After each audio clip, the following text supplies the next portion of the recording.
Welcome to The Anxious Voyage. If you think that title sounds bleak or foreboding, one of two things must be true. You're very lucky, or you need to get out more. On this program, we share stories of life and living. We compare notes.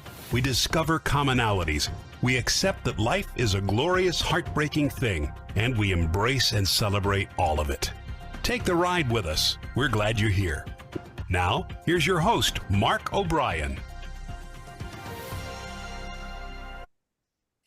Hello, hello, welcome indeed. We are coming to you once again, and as always, from World Headquarters in beautiful Middletown, Connecticut. This weekend, we will be celebrating, I should say conducting, the 105th annual clam races. Main Street will be blocked to vehicle traffic, so you probably want to get here early to ensure yourself a parking space.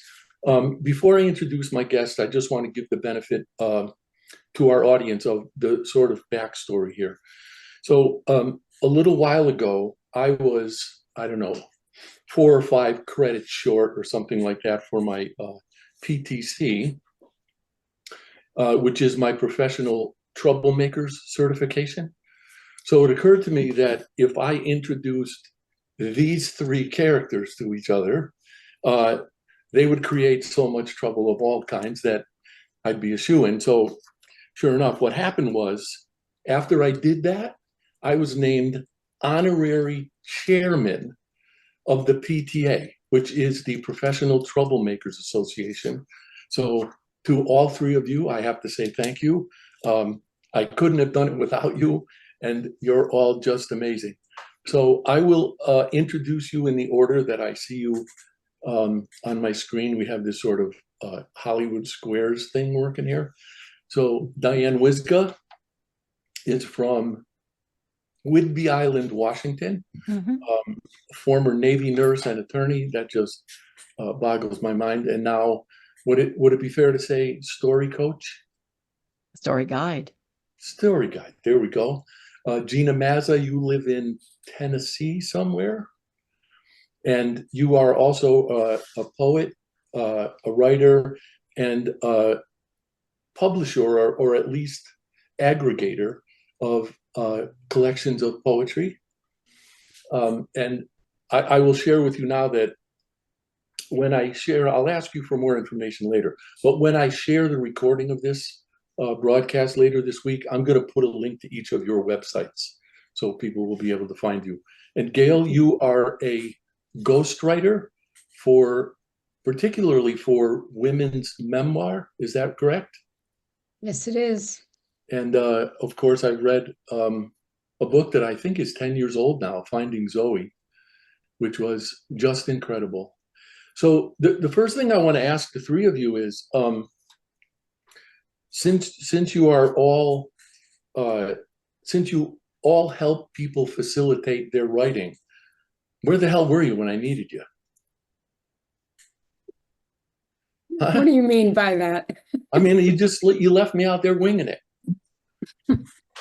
Yeah, but how many books you got out there, Mark? Well, yeah. Okay, we don't need to go there right now. So I would like to know from each of you, in no particular order, how it is that you chose that work.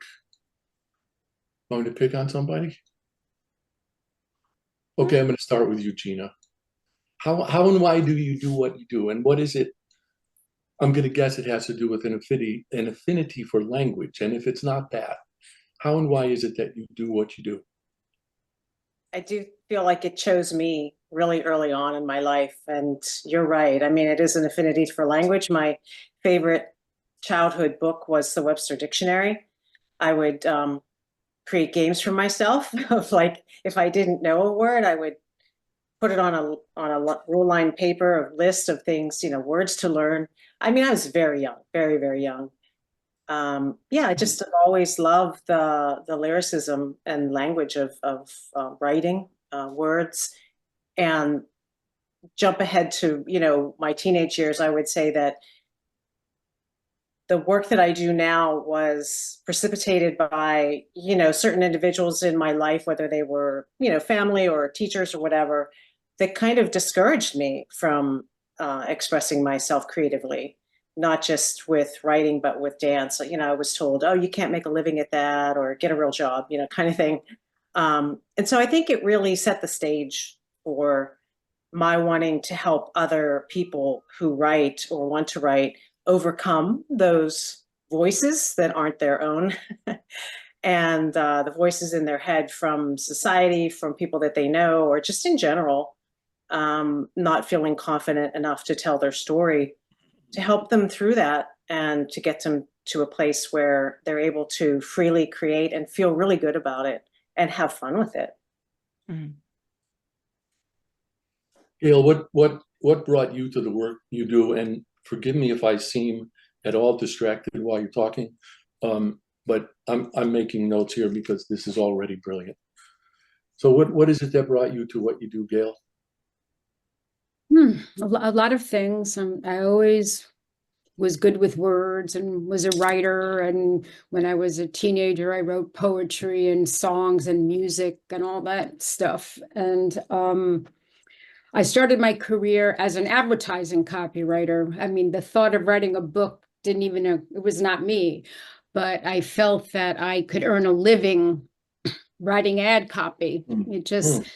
I always joke, I tell people I came out writing headlines. It was just something that was easy. It came through me, But it was really when I wrote my first book.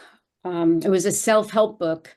And it was exactly what you talked about, Gina. It was about learning how to tell the difference between the voice of our heart, as opposed to the voices of that yakety yak, yak, yak. I realized that I had a book in me, excuse me, that I could not write. And so I wrote that book. And I was fortunate because I was able to find a literary agent and I found a publisher. And the book was for women specifically, but it had a lot of my personal story in it. And so after that book came out, it was really a natural extension for me. I felt that I need to help women share their stories, but the thread is really the healing, because I was always drawn to my spirituality, and storytelling is so healing. It's the universal nature of storytelling. And that first book that I wrote, it's entitled Your Heart Knows the Answer, How to Trust Yourself and Make the Choices That Are Right for You. It's that old saying that we teach what we need to learn. And that was so completely what was happening for me. Like I really got into my own healing. It just like nothing was more important for me. And I think you all know me well enough that I'm still that way, And so that was really the extension after I wrote that book, that it was just like, I'm for women and I'm for healing. And that's what I have to do. Ooh, I love that. I have to do. Diane, especially I suppose because you've been on the show before, I know a little bit about why you do what you do. But given the varied nature of your background, and I'm going to sort of steal an idea from Gina, what is it that called you to what you do?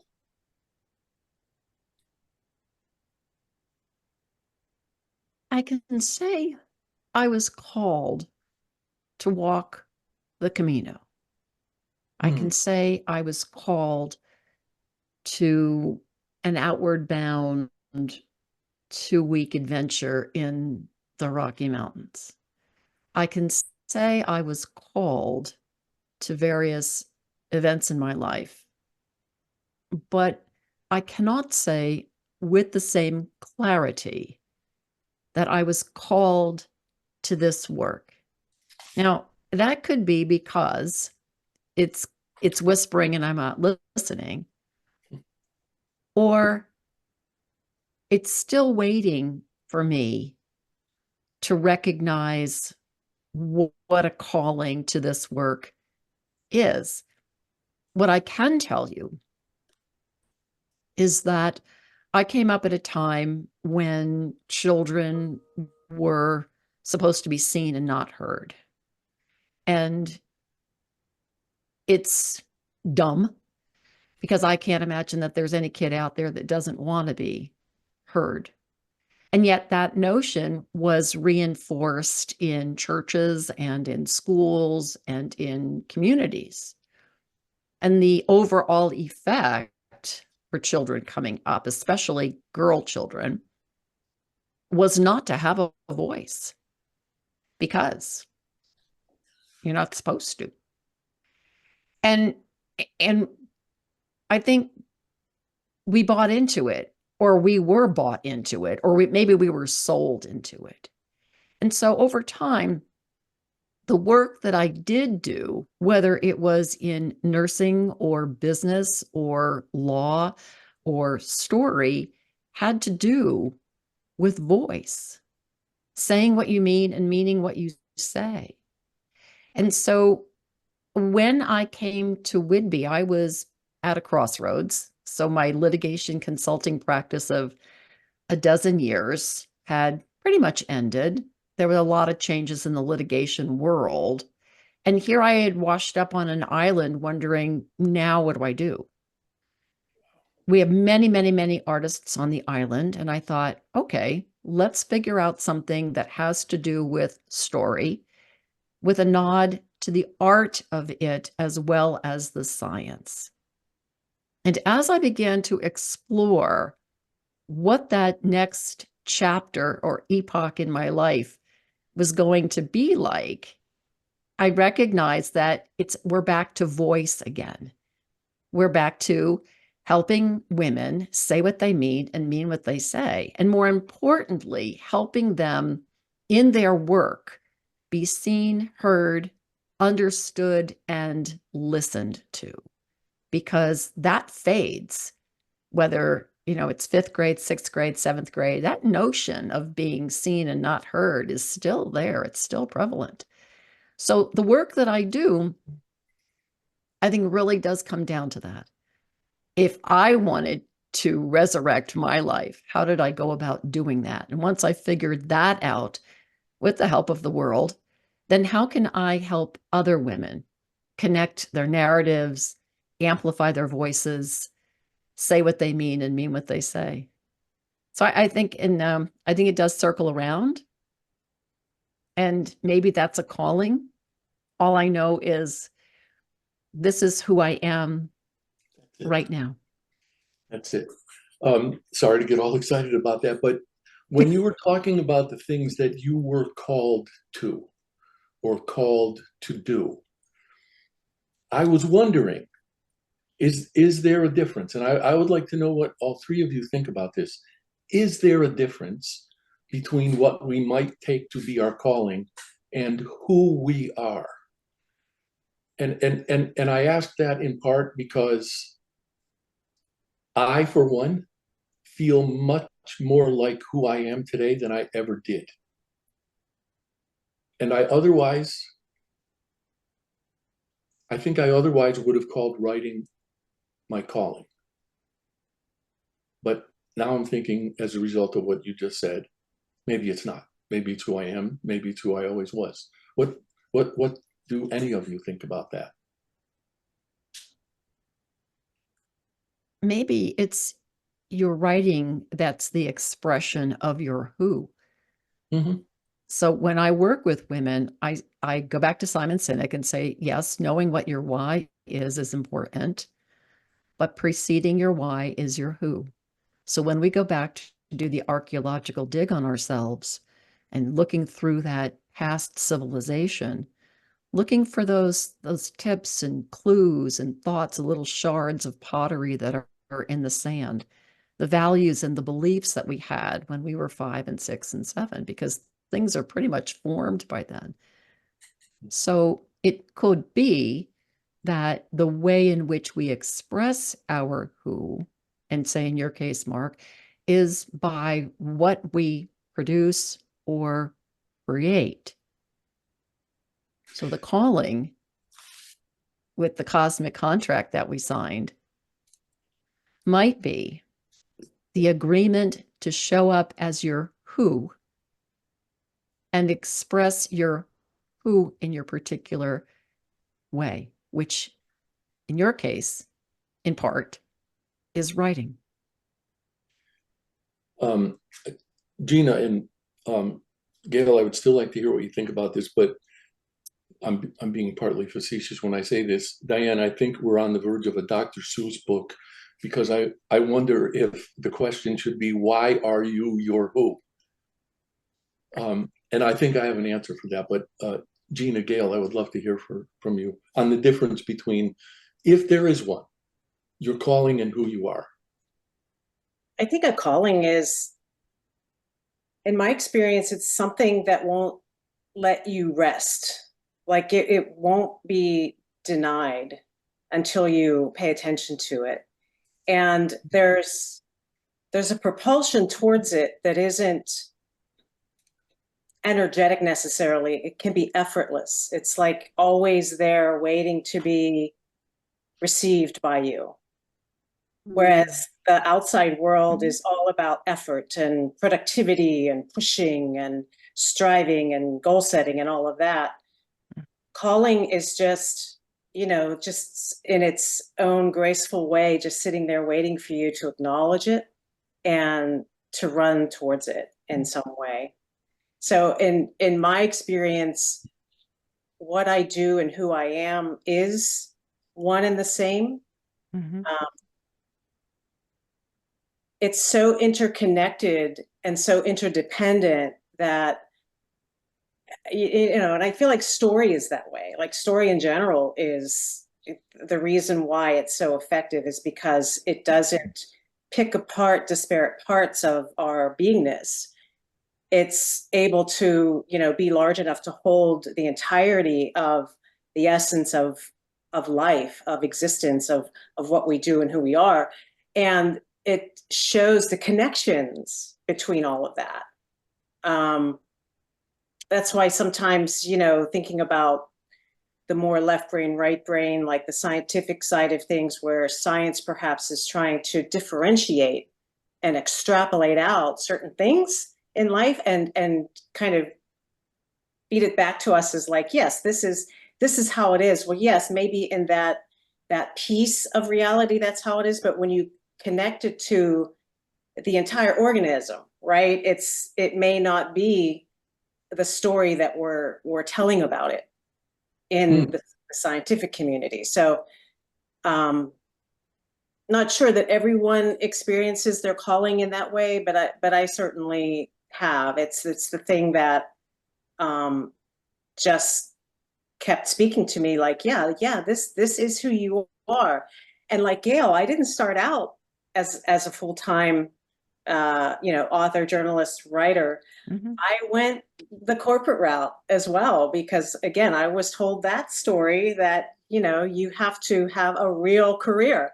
And so I spent a number of years, over a decade, in, just employee positions in marketing and PR and media and so forth. And don't regret that, of course. But at some point, and it was for me, after I had my 2 children, it was like my inner self said to myself, you need to get real now. You really need to step into who you're really meant to be in your work. And so that's when things started shifting for me, and I became a whole lot happier with the career that I was embarking upon. Somebody once said to me, Gina, and this is 25 years or more ago, and I knew it was wrong then, but she said to me in all earnestness, you are not your work. And I was like, what? You must not understand me at all. And Gail, I have to tell you, I would have been really, really surprised if you hadn't been smiling and nodding when Gina said, it won't let you rest, because you said you can't not do it. Mm-hmm. I know exactly what that feels like. Yeah, well, that's a good segue for me to respond to your question, because I mean, there's so much to say about that question, but I want to respond to it in relation to what I know about you, and then the question will be answered. But because you actually asked the question regarding yourself, is it my calling? Is it me? And I'll say that, I've read all the books that you sent me. So it was the children's book and then the other book. And I know you from the bench.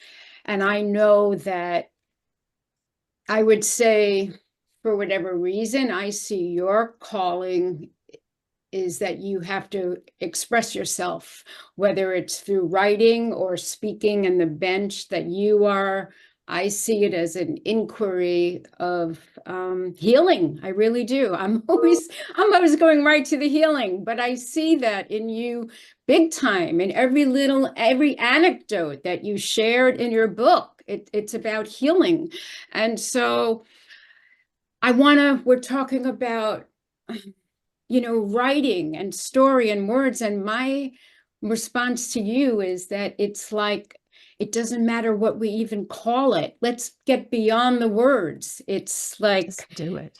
Like a calling of it. Yes, it's your calling. Yes, it is who you are. How could one not be an expression of the other? So let's not worry about calling it anything. Let's just do it. Just be it. It's like it doesn't matter. Like it's so you. It's like, that's who you are. Is your need to express yourself in words, in writing, like how it's like, so it's just you. Does that make sense? But I don't know if... You know what? It absolutely makes perfect sense. And when you started to speak, you used the word segue. So I'm going to steal that one, because we're going to take our first commercial break right now. And then I'm going to segue into that whole subject of healing that started when Diane said she was discouraged as a child. So we are going to take our first commercial break. We'll be back in 3 minutes, and you'll know it because you'll hear a soft voice with flute music. Everybody has a story. Everyone's story deserves to be told, and the only bad stories are the ones we don't share. That's why Mark O'Brien created The Anxious Voyage. It's Mark's conviction that every story deserves to be shared, and his purpose is to give people in all walks of life from any circumstances a chance to tell their stories. The Anxious Voyage is now on syndicated Dream Vision 7 radio network every Monday at 1 a.m. and 1 p.m. Eastern Time, with live broadcast every first and third Monday at 1 p.m. Eastern. Please tune in, please join Mark, and please share your stories.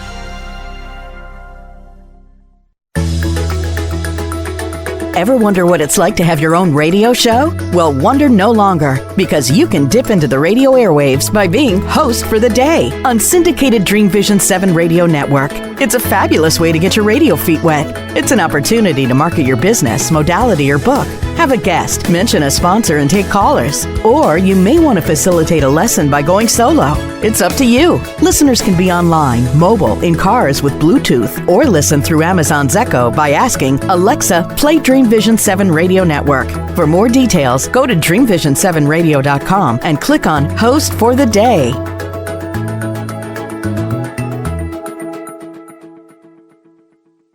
You can't establish your brand's authority without a voice. That's why, since 2004, O'Brien Communications Group, OCG, has been helping companies establish their authority, find their brands, distinct voices, and position their brands effectively and persuasively. So effectively that 9 of OCG's clients have been acquired by other companies. OCG's business model emphasizes efficiency and results, not hourly billing, markups, and media commissions. That ensures OCG's advice is unbiased and its clients aren't at financial risk. If you're ready to find your voice and use it to tell your story, OCG is ready to help. You can find O'Brien Communications Group on the web at o'briencg.com. That's OBRIENCG.com or call 860-944-9022. Calling all authors. Have you been considering an audiobook? Well, look no further. Come take advantage of Dream Vision 7 Radio Network's unique in-house audiobook production, which includes benefits and bonuses from our radio station. Let our knowledgeable staff guide you to create the audiobook you've always dreamed of without breaking the bank. Check out our full one-stop service from A to Z, including the ACX process. Schedule a free consultation by calling 508-226-1723. That's 508-226-1723. Or go to dreamvision7radio.com. This is Dream Vision 7 Radio Network, uniting mankind with universal love. Our shows are created from the heart, bringing each listener to a place of divine enlightenment. Breathe, relax, and enjoy. Let life flow. Welcome back, everyone. I'm glad everyone is still here. Before we officially get into this segment, I just wanted to share something that you prompted me to remember, Gail. So, Gail, you made reference to the bench. The bench refers to the friendship bench, which is something that we typically participate in every Thursday morning at 11:30. There's a wonderful gentleman from Great Britain named Roger Martin. And on one of the benches, he was relating a story in which someone in his family said to him, "May I ask you a question?" And he said, "Yes, the answer is love. What's the question?" And I thought of it because, number one, he's right. And number two, because you reminded me, Gail, that you always equate healing and love. And I think that's a beautiful connection. It's not one that I would have made without you, actually. So as we come into the segment, I just want to share this. And Gail, I know you know that this says, this book is dedicated to every child who ever had a doubt. And you've also revealed here on the show, that's me. But I want to go back to what Diane said earlier about children should be seen and not heard, and we were typically discouraged. The first question that occurred to me when you said that, Diane, was, why does that happen? And I remember, and I would like to know if you do too, I remember very distinctly knowing, understanding that the lion's share, not all, but the lion's share of adults in my life had no appreciation for my intelligence as a child. Why is that?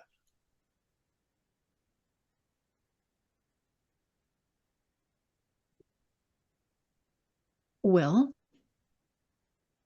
I don't know the answer to that question. But what I would offer is perhaps those big humans didn't have the opportunity as little humans to express. And so what we have is an ongoing situation of a lack. When some people can say, it's crowd control. And I'm sure that in some cases it was, in religion, it could be crowd control. In education, it certainly could be crowd control or herd control. It's just a lot easier when you have quiet people that you're talking at instead of people with whom you want to converse, especially if they're asking questions. I think that's the worst kind of people, because they're asking questions. They want to know how come, and then the answer that you get is because I said so. My thought is that, so Thich Nhat Hanh, in whose footsteps I follow, always taught to have compassion for your parents, for your ancestors, if they didn't have access to the teachings, the Buddhist teachings of compassion and harmony and love and etc. And so if I take that and apply it to my family and my ancestors, then I get a clearer idea of how it was that they went from little humans to big humans. And it's that. I think it is the rub between how the big humans came up in the world and how they take that upbringing and apply it to the little humans. And so the work that I do in large part comes from that experience. Oftentimes, the women who come in my door have an overarching question about, I don't have a story to tell, but I need to make a presentation. I have to stand up in front of a group of people, and I don't know if I'm going to be seen or heard. When that's like the open door question, but underneath that is an awareness that we don't have voices, we don't have stories. If we do, they're not going to be heard or seen or understood or recognized or listened to. That's the work. That's the digging work that has to be done. That's the work of unbalancing the status quo. And so when I say that I help women be seen, heard, understood, and listened to while unbalancing the status quo, it is that. It is that, so that we can, going back to what Gail was saying about connection, so that we can engage and connect and affirm one another. So my work as a storyteller applied to peace in the world would be this. I think that we have great big block parties, wherever you live, wherever you are, block parties. And everybody brings a dish that's a favorite of theirs. And they bring with them the story about why that dish is their favorite. Maybe their auntie made it, or it represents a certain tradition. It doesn't matter. Bring a dish to share. Bring a story about why that dish is coming with you to the block party. And then we all sit down and we eat and we trade stories. And I guarantee you, before the end of the night, we'll have world peace. And people will have had chance to be seen and heard and understood and listened to. And that's another age of Aquarius. Gail and Gina, just so you know, I'm going to come ask you the same question too. I know, because I read this book,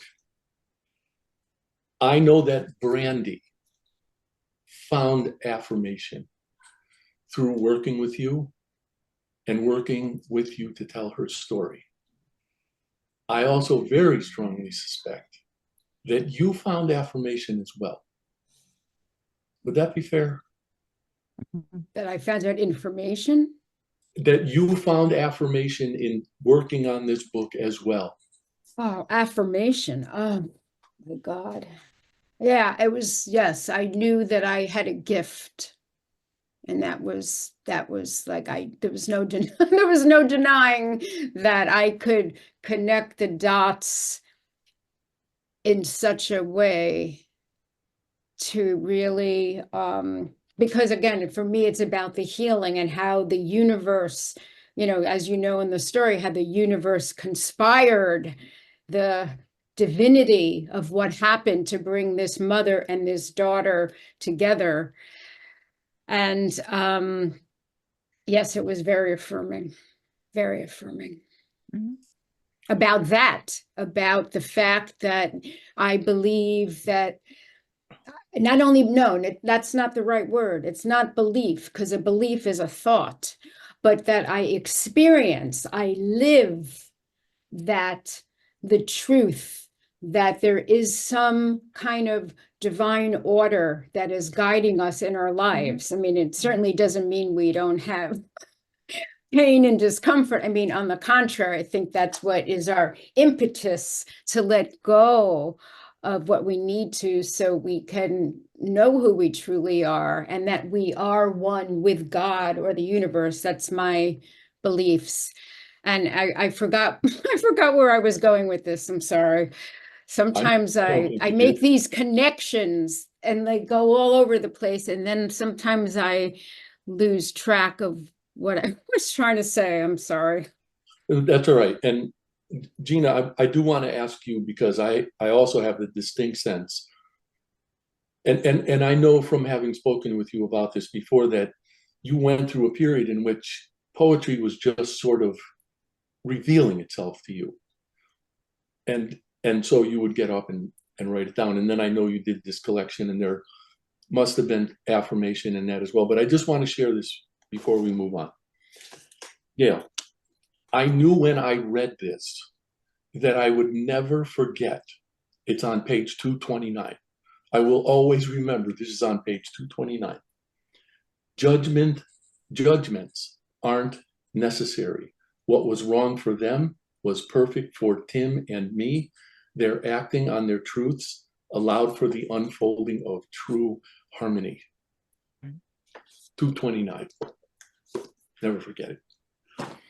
So Gina, I would like to know, what was affirming in your experience with working with all those other poets whom you obviously revere, and rightly so, because their work is brilliant.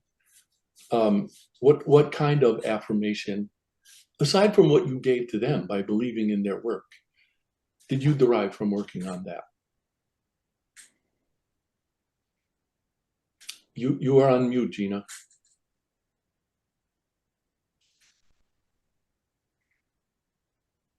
How did I get muted?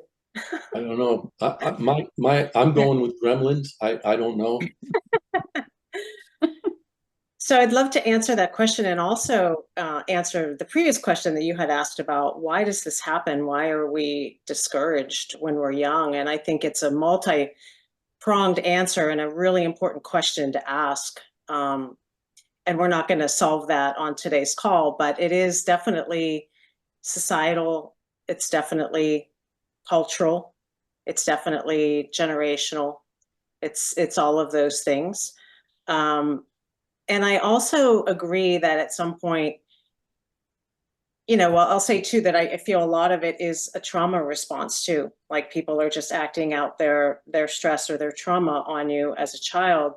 And that's why I feel like it's important to, to Diane's point, forgive your parents and to not blame others, but to just know. I mean, I kind of look at it like, it's just what happened to me. I mean, it was traumatic. I mean, my mom literally burned my writing journal, when I was out at senior prom one night.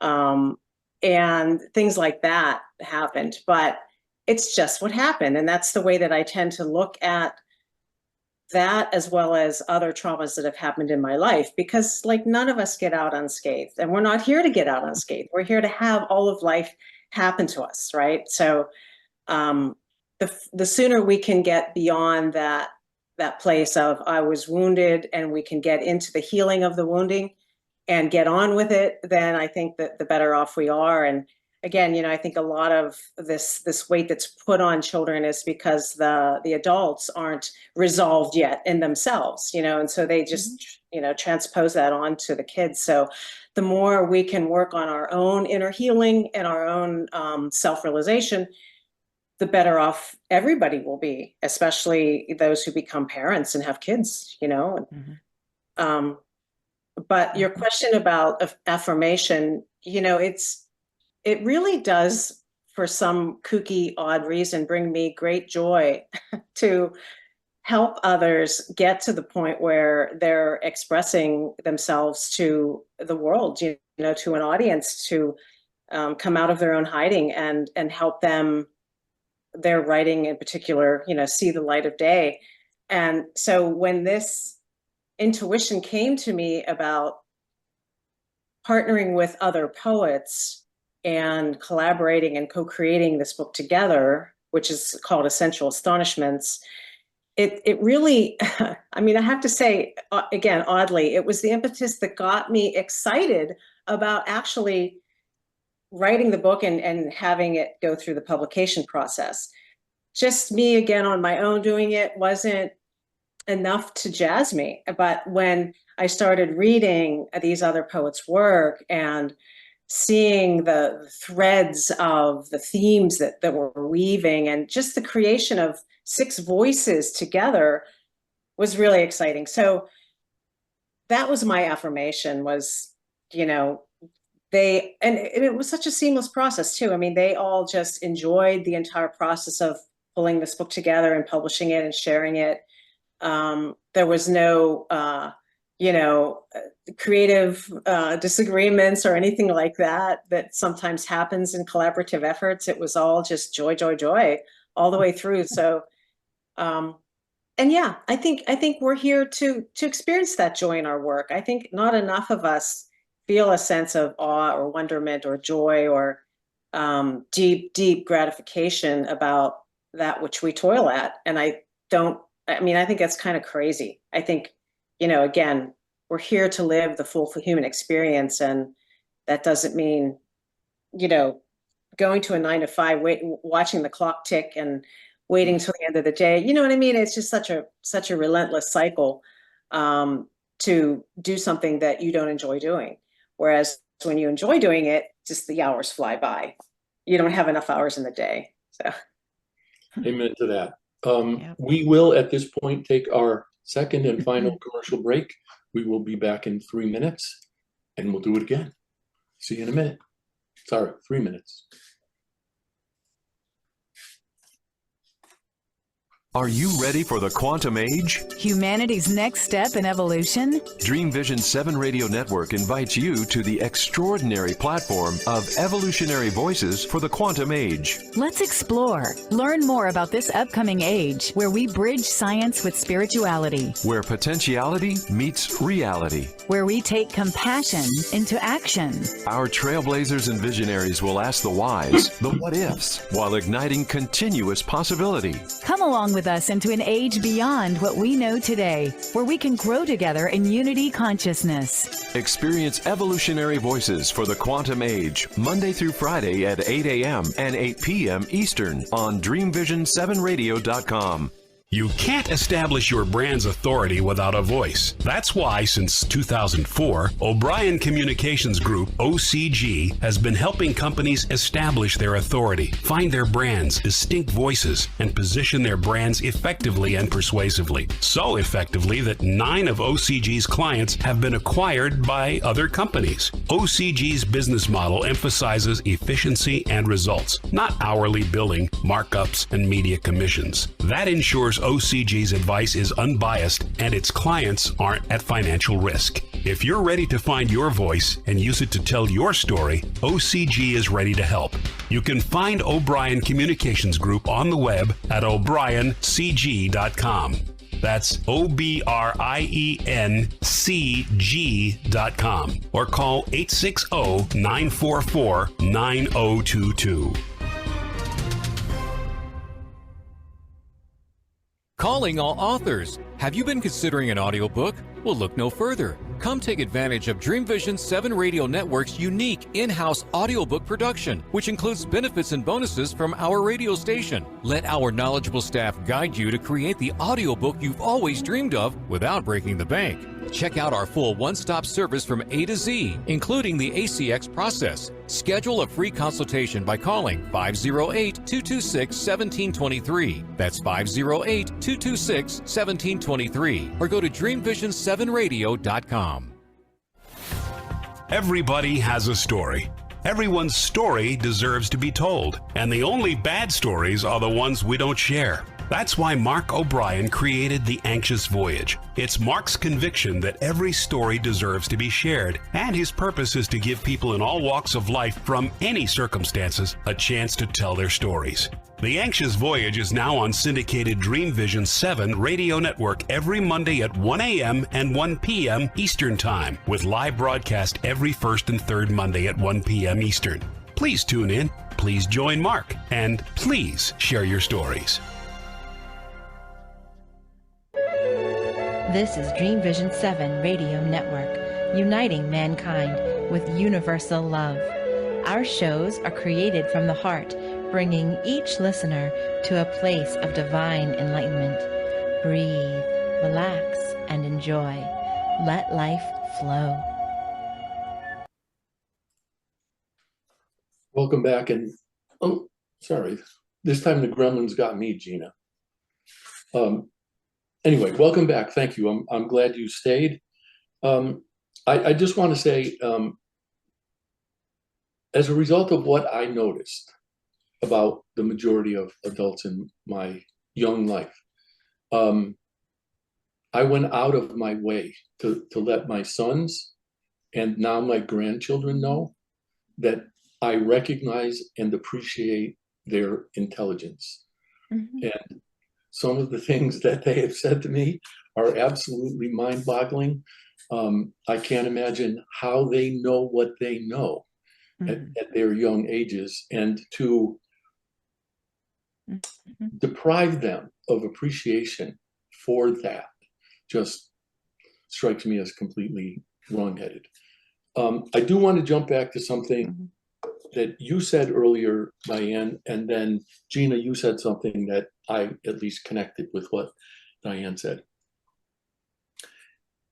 Diane, you said that when people come to you, whether they need to create some kind of presentation or something, you said they understand that they don't have a story. And what occurred to me when you said that was, they don't recognize that they do have a story. And it's our obligation to draw that out of them.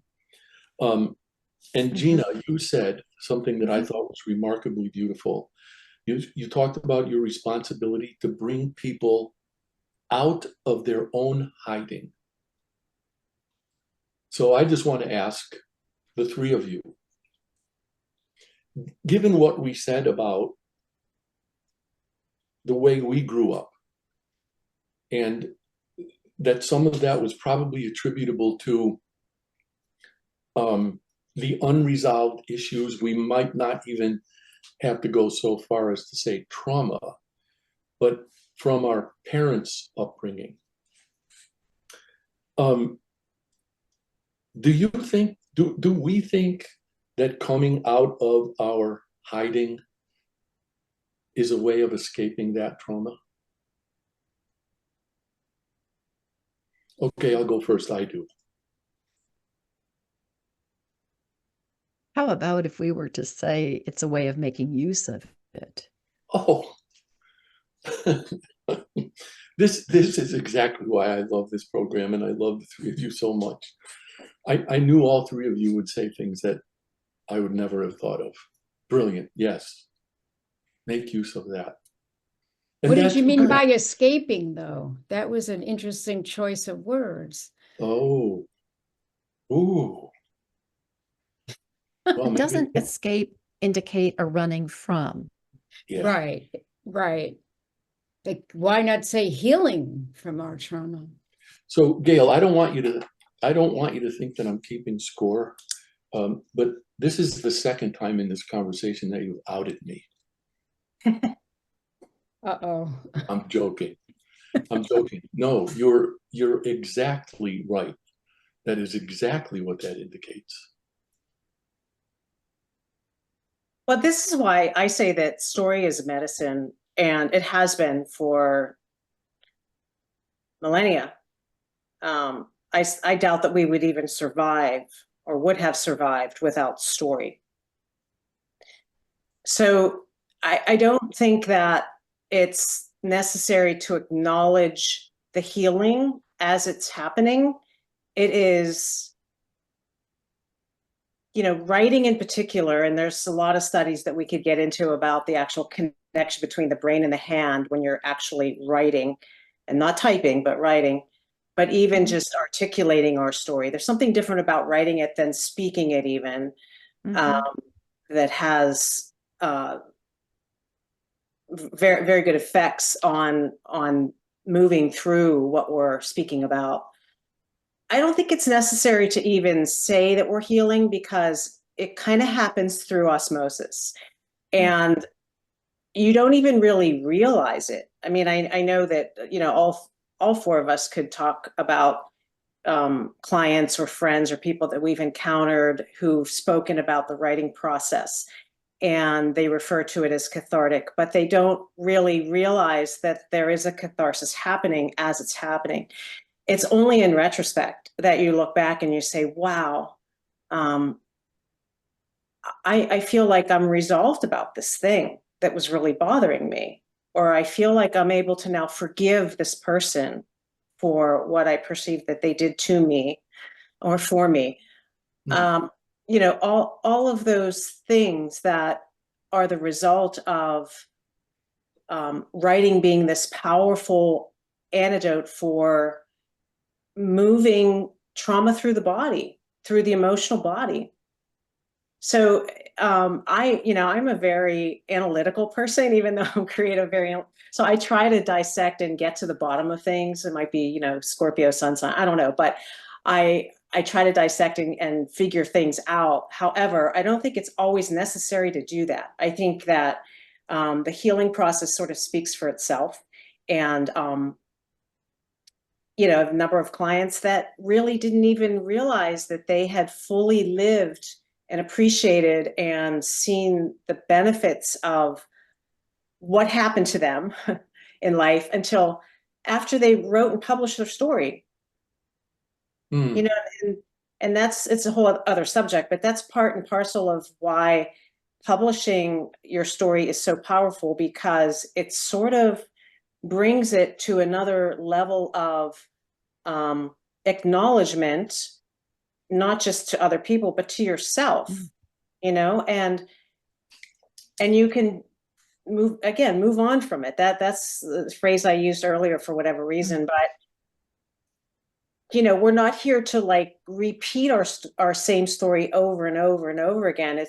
It's what my colleague Jean Houston calls getting a PhD in your own pathology. You're just like telling it over and over. I think it's more appropriate to experience and live and share our stories and then create new ones and keep going from there as long as we're alive. I agree with you completely. I've always had this notion, and I didn't connect it to our own stories, that we can't identify what I refer to as defining moments when they happen. Oh, no, that's not how it works at all. It's always retrospective. So Gail, Diane, anything to share on that? I'd like to. Go ahead. Yeah, go on, Gail. Thanks. Yes, I wanted to add the other perspective that when you read somebody else's story, that right there is that healing as well, because it's like we're all here wanting the same thing. I've said this before, like we're all come here wanting to love, to feel love, to love others, to have others love us, and to love our own selves. We're all the same, and story connects us in that way, because we all have our unique experiences that we go through, our unique traumas. But by reading somebody else's trauma, you can see the truth in their story and how it's reflected back to your own self. So there's the writing of it and the processing of it for the writer, but the people that they're sharing their story with, incredible healing happens, because we're all so much more alike than we are different. And that's the universal nature of the healing, universality of it. We all want the same thing. Diane, and story is that link. Diane? One of the reasons we invite people to a marriage ceremony is so that they can be witness. And oftentimes, whoever is conducting that ceremony will invoke the witnesses and say, because this marriage is taking place in front of you and you are witnessing the vows between these two people, it's a way of cementing it, if you will. What hasn't been said, but I believe has been inferred over this time in our conversation, is that invariably there is a witness to the story. Gail will be witnessing someone's memoir. Gina will be witnessing someone's poetry, Mark, you'll be witnessing when you get children to tell stories. And it's the power of the witness that says, or witnesses that says, this happened this way. We hear what you're saying. We see you. We understand you. We are listening to you. So the role of the witness, I believe, is what brings that story to life, so that the storyteller will end up saying, I didn't realize I had these words. I didn't realize this. Yes. So we are midwifing this work out of the various people with whom we work, so that their words can be witnessed and then can become part of the collective story. Because like C.S. Lewis says, what, you too? I thought I was the only one. You're not. You're not. So Your I don't, story is. have I mentioned page 229 yet? Yes. It's the notion of that universal harmony. And it's in revealing that we all do realize how alike we are, and how much we actually share. And I also want to add that, you know, each of us made reference to, I'm going to have to use the word trauma again, sorry, but, you know, individual traumas in our lives. But the idea that those traumas are unique only to us is absolutely ridiculous. So I can't remember exactly the word you used, Diane, when you contrasted it against escaping, but you're exactly right. Did you say use it? I'd say composting it. Our Ooh. lives are compost. Oh. And so we've got orange peels and coffee grounds and breadcrumbs and all that stuff. And we throw it out in the backyard, if we're lucky enough, or in a jar under our sink. And it, in time, becomes fertilizer. And as Thich Nhat Hanh says, no mud, no lotus. You can't grow a lotus on marble. You have to grow it in mud. And so our lives are mud. Our lives are compost. And all that stuff that we've collected, if we can use it well, we'll end up fertilizing our lives rather than being just a big old pile of manure. Okay, so I have to tell you that I should have left time in this segment for all of you to talk about how our listeners and viewers could find you.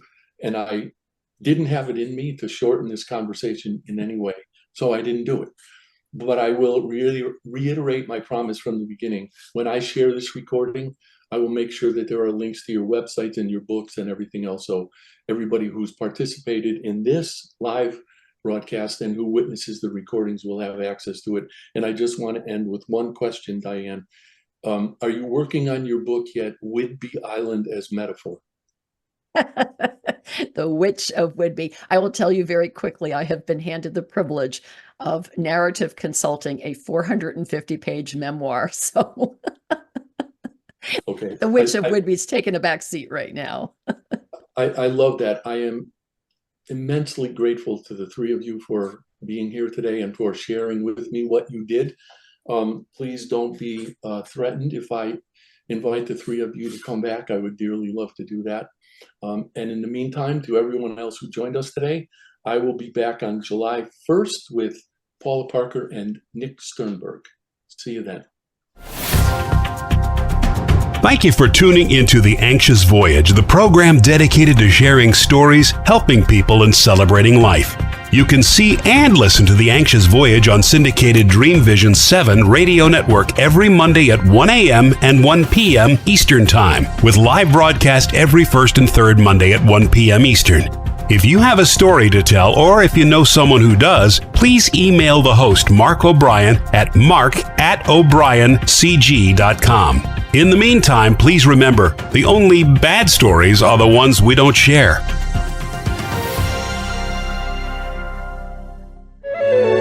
This is Dream Vision 7 Radio Network, uniting mankind with universal love. Our shows are created from the heart, bringing each listener to a place of divine enlightenment.